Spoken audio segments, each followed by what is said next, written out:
Okay, so this is from your slides that I put out there on Blackboard. We are looking at a survey of how people prepare their taxes. And perhaps this is an appropriate topic considering very soon everybody who has worked this year will have to prepare to report their taxes to the IRS. Now, from this survey, 71 people said they use an accountant, 40 said they did it by hand, 101 said they used a computer software, 35 said they used family and friends to help them prepare it, and the last group, they used tax preparation services like HR Block and all these others, Hewitt, or whatever the name is, to prepare the software, the taxes. So we have these numbers, and the question is, are there any statistically significant differences given the null hypothesis? In other words, this is a little backward. These numbers here, if they are statistically different from each other in terms of the different methods that people use for the preparation of their taxes, then we can reject the null hypothesis. The null hypothesis will state that there's not going to be any difference between the numbers. And this is what we will be seeing when we do the expected frequencies. So I hope you all get that idea. It's a little backward, but that's what it is. The null hypothesis says there's no difference in the numbers. The alternative hypothesis says these numbers are statistically different from each other. Now remember, we are looking at this when we have only, and I emphasize, only single cells, because very soon we will see what it looks like when we have a contingency table. But we are, for this moment, considering single cells. If we go back to the slides, we can look at what we can expect if the null hypothesis is true. In other words, there were 300 people in this survey, and there are 5 different categories: accountants, by hand, computer software, family and friends, and tax preparation. So if we have 300 and there's not any difference between them, how would it come up if we are to see what we expect the frequencies to be? And it is done by just taking the 300 and dividing by 5. That is the number of categories. And we are expecting that if there is no difference in the use of the software, there will be 60 each in terms of how the software or the method that is used for the preparation of taxes. Again, I hope that point is clear. It is relating back to that backward kind of relationship between the null hypothesis and the alternative hypothesis. So these are the data that we've got. Now, the chi-square is going to help us determine whether those numbers that we've got, the 71, 40, 101, 35, and 53, they are really significant differences between these different numbers in terms of how people prepare their taxes. So we have seen the hand computation in the slides, and I hope you have all been able to follow it and understand how the hand computation works. But for the purposes here, we are going to enter the data into one of the softwares that you use, either SPSS or PSPP. For this demonstration, I am using the PSPP. So then how do we go about doing the analysis? I have already started my software, so I'm just going to put it up here. And as you can see, this is how I've entered the data. The method is 1 for the accountant, 2 by hand, 3 for computer software, 4 friends, family, and 5 tax preparation service. That's what I've entered here in the first column. In the second column, the actual numbers that I've got: 71, 40, 101, 35, and 53. Again, you just enter, the variable name will be given by default. You have to go in there under variable view and change it. So I said method, and the label is tax preparation method. Now remember, This is categorical data. You are either using one method or the other method. So in terms of the measure, it is a nominal variable. So you select nominal. The frequencies that we see, the 71 all the way to 53, these are counts. These are the frequencies. So I name them count.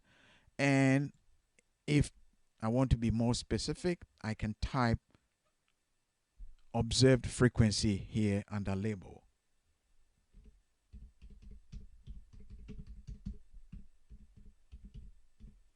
So I've typed observed frequency under label, and I go to the measure, and the measure is scale variable. Again, so the method is a nominal variable and the measure is a scale variable. Now I'm in the variable view. Having done that, there is one important thing that you should do before you analyze the data.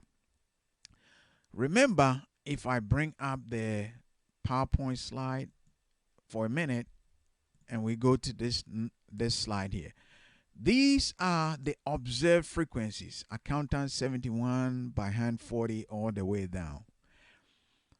For me to analyze this in SPSS or PSPP, for the accountant 71 observations, I have to enter them singularly, one for each observation. So I have to do that 71 times. Then I have to come and do that by hand 40 times, computer software 101 times, and so on and so forth. That is going to be tedious. Fortunately, all the engineers who have designed these software have come up with ways by which we can cut corners. So when we have entered our data in either SPSS or PSPP, what we can do is to tell SPSS that if you see, let's go back to the data view, if you see 71 as the count, consider that as 71 individual observations. So before you analyze it, see that as 71 individual observations. When you see 40, consider that as 40 individual observations. Now, we haven't done that. We have just put in the numbers. So how do we tell PSPP or SPSS to consider these numbers as individual observations? We do that by doing a simple procedure called weighting. So we do that by going to data and then select weight cases in my weighting of cases. And I'm going to weight the cases in terms of the count or the numbers or the observed frequency. So all I have to do is select that and move that under the frequency variable. So the cases are weighted by the observed frequency. And once I've set this up, SPSS or PSPP will treat each of these instances as repeated observations to the number that I have put in here. So if it's 71, it will treat it as 71 individual cases. If it's 40, it will treat it as 40 individual cases until it is exhausted. So I have set it up. I click OK. And now the data is ready to be analyzed.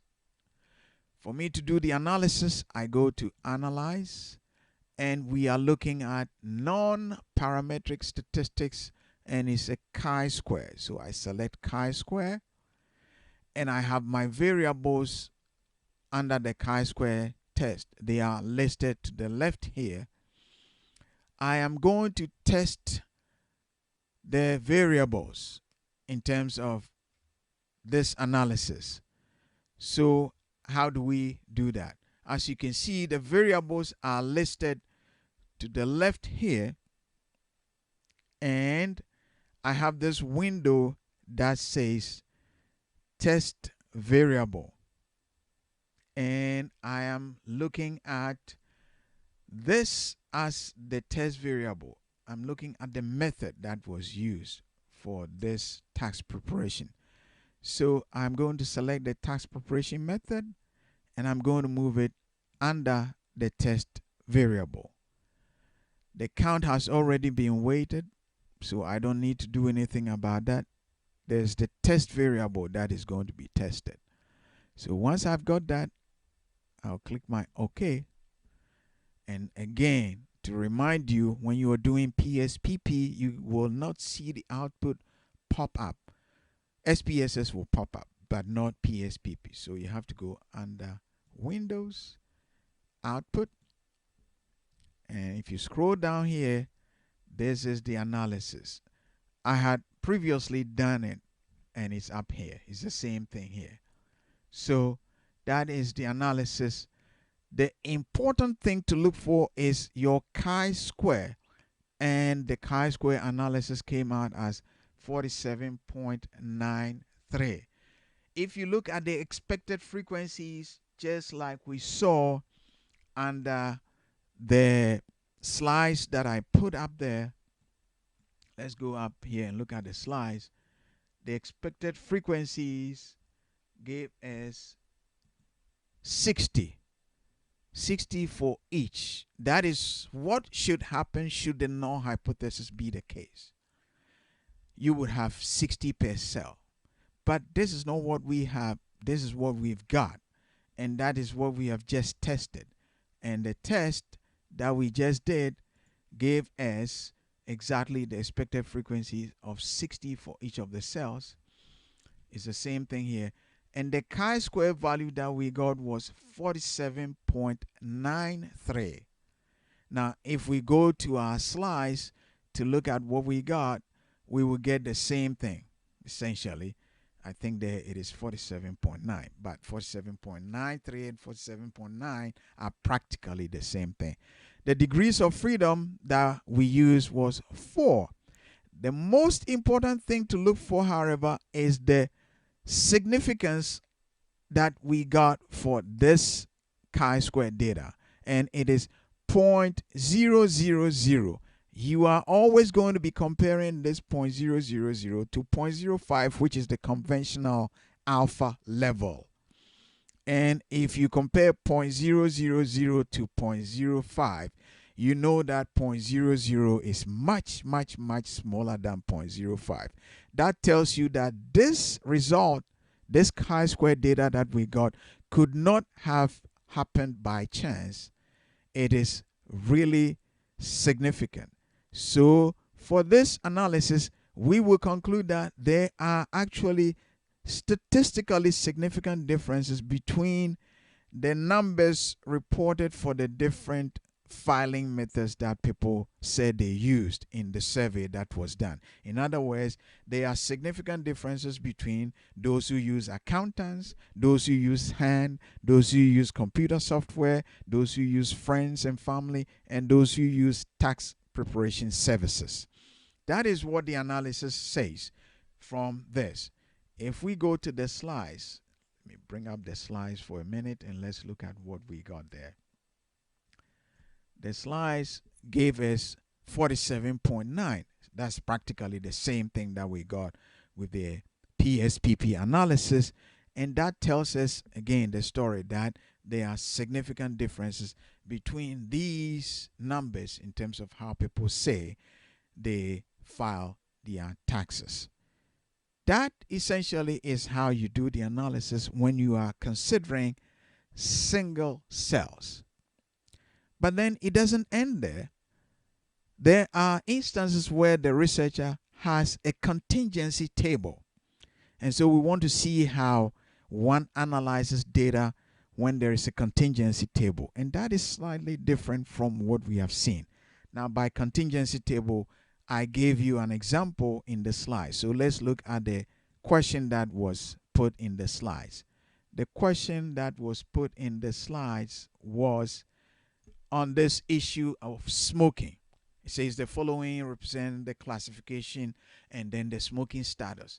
And the data in the Fayetteville survey said people who were poor and were smokers, there were 25 who reported that they were poor and they smoked, and 20 who said they didn't smoke.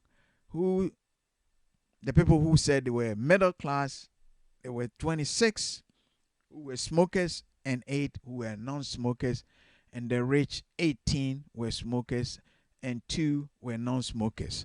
The question is there any significant association or relationship between the socio-economic status of people in this survey and their smoking status, whether they smoke or do not smoke? That is what this contingency table will allow us to do. It is still the chi-square test, but here we are considering a contingency table. That is different from when we have just single cells in the study, like in the first example that we have just looked at.